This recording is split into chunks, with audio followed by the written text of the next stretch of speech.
friends, welcome back to my YouTube channel and today I will teach you election system in India FPTP first past the post system। जो India में election system है वो to type से होते हैं। First is first past the post system and second proportional representation.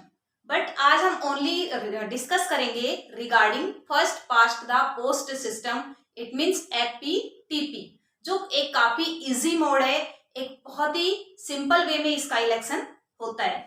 तो जो ये इलेक्शन सिस्टम है इसको मैं सबसे पहले आपको एक एग्जांपल के थ्रू बता रही हूँ। After that we will discuss about example like 100 voters हैं। एक एग्जांपल लिया हमने यहाँ पर जिसमें 100 वोटर्स हैं। कैंडिडेट को हमने डिवाइड किया है A, B, C and D। Then after उनके सिंबल्स होते हैं, एक साइड कैंडिडेट के नेम होते हैं, दूसरी साइड सिंबल्स होते हैं। जब इलेक्शन होते हैं तो उसके लिए चाहे इलेक्ट्रॉनिक वोटिंग मशीन यूज की जाए या फिर बैलेट पेपर यूज किया जाए, तो उसमें एक साइड क्या होता है candidate, then another side symbol. तो जो कैंडिडेट ए है उसने वोट लिए 24 वोट, बी कैंडिडेट ने लिए 27 वोट, सी कैंडिडेट ने लिए 28 वोट एंड डी कैंडिडेट ने लिए 21 वोट्स। अब इन सभी में हम देखते हैं कि जो 100 वोट्स डाले गए तो जो वैलिड वोट डले, इट मीन्स अगर इनमें से कोई वोट ऐसा है जो इनवैलिड है, वो किसी को नहीं डाला, तो उसको निकाल दिया जाता है। तो जो वैलिड वोट्स होते हैं उसमें से सबसे ज्यादा वोट जिस कैंडिडेट ने लिए हैं वो कैंडिडेट विनर बन जाता है। तो इसमें हम देख रहे हैं कि हाईएस्ट जो वोट मिले हैं वो किसको मिले, सी कैंडिडेट को। तो ये सी कैंडिडेट क्या बन जाएगा, यहाँ पर विनर बन जाएगा। लेकिन क्या आप इस इलेक्शन सिस्टम से सेटिस्फाई है कि 100 में से ओनली 28 वोट्स लेने वाला कैंडिडेट विनर हो गया और वो किसको रिप्रेजेंट कर रहा है, 100 वोटर्स को रिप्रेजेंट कर रहा है। तो ये एक बेस्ट इलेक्शन सिस्टम नहीं है, क्योंकि जो सी कैंडिडेट है उसको विनर बनाया है 28 वोटर्स ने, लेकिन जो 24 वोटर्स हैं, 27 है, 21 है, अब ये इनके लिए वर्क नहीं करेगा, ओनली वर्क करेगा 28 वोटर्स के लिए। तो जो ये 28 वोटर्स हैं ये हो सकता है कास्ट बेस्ड हो, कि किसी भी एक कम्युनिटी, किसी भी एक कास्ट से रिलेटेड हो सकते हैं। तो इंडिया में जो ये FPTP सिस्टम है ये बेटर नहीं है। इसको इसीलिए एक्सेप्ट किया गया है, इसको इसीलिए यूज किया गया है कि ओनली एक सिंपल सिस्टम है, कि ये कॉम्प्लिकेटेड नहीं है, कॉमन पीपल इसको इजीली समझ सकते हैं। अब 5 ईयर के लिए ये सी जो कैंडिडेट विनर हुआ है वो ओनली 28 वोटर्स यानी 28% के लिए ही वर्क करेगा, इन सभी के लिए वर्क नहीं करेगा। रीजन, इसको ये क्लियर पता है कि नेक्स्ट टाइम भी जब इलेक्शन होंगे तो भी ये मुझे वोट देने वाले नहीं है, तब भी मुझे ये 28% ही वोट डाल सकते हैं। तो 5 ईयर के ड्यूरिंग ओनली 28 जो पर्सन है उन्हीं के लिए वर्क करेगा सी कैंडिडेट। ये ओनली एक एग्जाम्पल दिया गया था, ये इस तरह नहीं कि आपको 100 कैंडिडेट ही हमारे यहाँ पर MP के इलेक्शन होते हैं उसमें होते हैं। ओनली एग्जाम्पल के लिए आपको समझाया गया है कि किस तरह से कोई क्राइटेरिया यूज नहीं किया जाता। अगर मान लो मिनिमम क्राइटेरिया 50% का रखा जाए कि मोर देन 50% जिस कैंडिडेट को वोट मिले वही विनर होगा, तो इनमें से कोई भी कैंडिडेट उसके लिए एलिजिबल नहीं है। तो उसके लिए प्रोसेस क्या होगा, या तो कैंडिडेट कम होंगे, कि पहले ही ये क्लियर होगा कि मोर देन 50% वोट लेने कंपलसरी है, तो हो सकता है यहाँ पर 2 कैंडिडेट ही खड़े होते, तो उसमें इजीली इसका सॉल्यूशन हो जाता है। अगर मान लो 3 भी होते तो भी इस सिस्टम में इसका प्रोसेस होता कि जिसने 50% ले लिए हैं वो विनर होगा, अगर 50% नहीं लिए हैं तो री इलेक्शन होगा। अगर ये सिस्टम होता तो कॉम्प्लिकेटेड हो जाता बट बेटर होता। जिस तरह से कोई भी कॉम्पिटिटिव एग्जाम होते हैं तो उसमें ये कहा जाता है कि आपको मोर देन 60% मिनिमम क्वालिफाई के लिए लेना है या मोर देन 50% लेना है, तो ये कंपलसरी होता है कि किसी भी कॉम्पिटिटिव एग्जाम को क्लियर करने के लिए मिनिमम क्राइटेरिया रख देते हैं।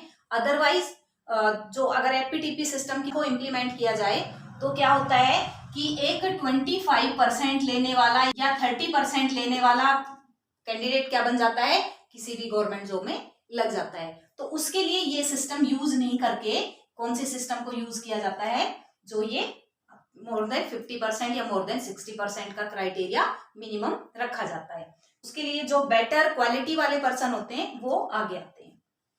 अब जो इंडिया में इलेक्शन होते हैं एमपीज के, उन एमपीज के इलेक्शन में किस तरह का प्रोसेस होता है? मेंबर ऑफ पार्लियामेंट, एमपीज कौन होते हैं? Member of parliament. तो मेंबर ऑफ पार्लियामेंट के इलेक्शन में कंप्लीट इंडिया को पार्टिसिपेट करना पड़ता है। ऐसा नहीं कि ओनली कोई भी सिंगल स्टेट पार्टिसिपेट कर रहा है। अगर एमएलए के इलेक्शन होते हैं तो एमएलए के इलेक्शन में कोई भी सिंगल स्टेट पार्टिसिपेट करता है, क्योंकि उसी स्टेट में इलेक्शन है।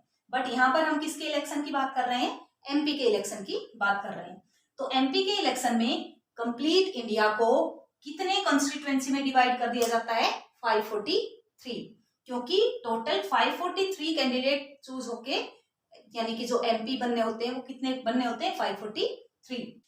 कंप्लीट इंडिया को 543 कॉन्स्टिट्यूएंसी में डिवाइड किया जाता है on the basis of population, according to population की किस एरिया में कितनी पॉपुलेशन है उसी के अकॉर्डिंग उसको डिवाइड किया जाता है। कॉन्स्टिट्यूएंसी होती है निर्वाचन क्षेत्र।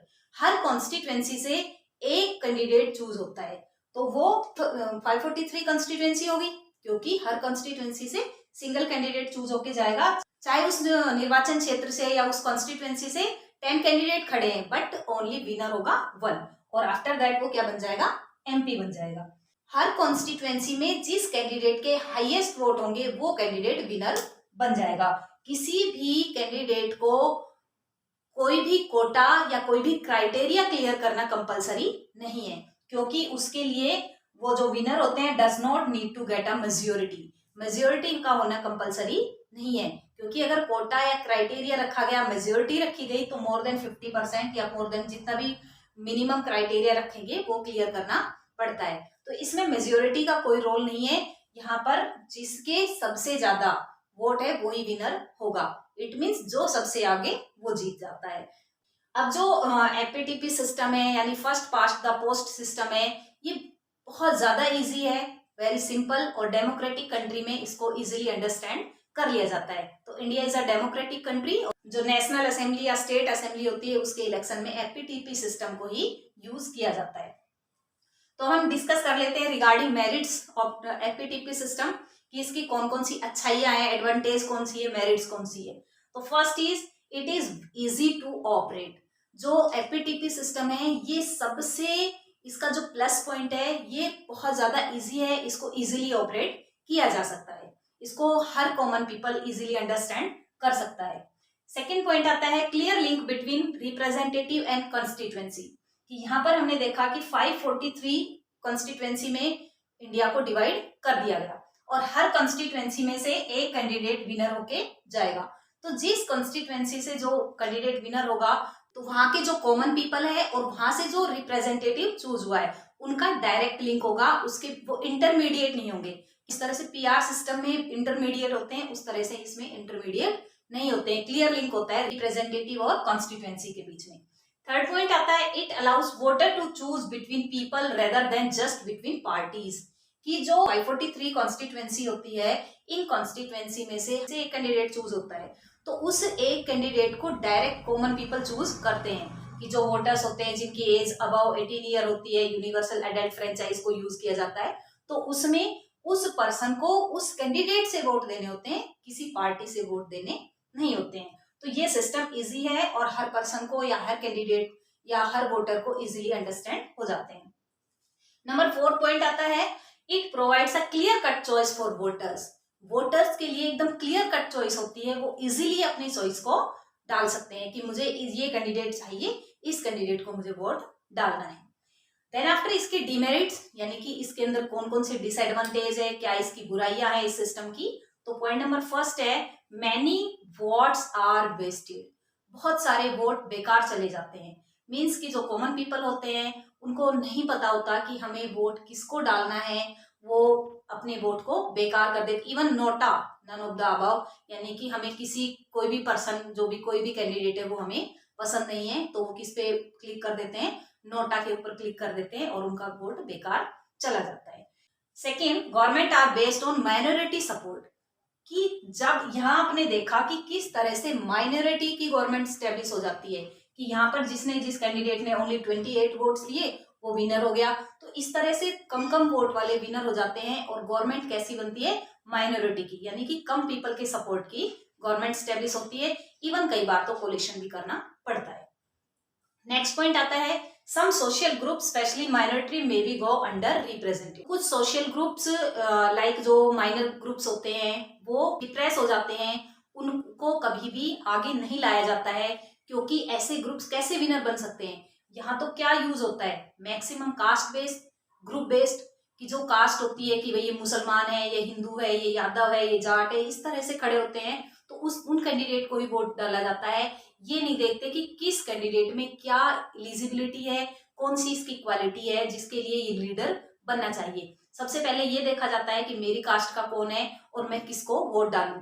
उसके लिए चाहे हर कैंडिडेट अननोन है, बट वो उस पर्सन को वोट डालेगा जो उसकी कास्ट का है, उसके ग्रुप का है। वो उस पर्सन को चूज नहीं करता है जिसके अंदर क्वालिटी है। तो ये इसमें डिमेरिट्स है कि ये कास्ट बेस होता है, इस तरह का कोई क्राइटेरिया या कोटा यूज नहीं किया जाता, प्रोपोर्शन यूज नहीं किया जाता है, जिससे बेटर गवर्नमेंट सेटअप नहीं होती है। बट इंडिया में इस सिस्टम को यूज किया जाता है, इसी सिस्टम को एक्सेप्ट कर रखा है।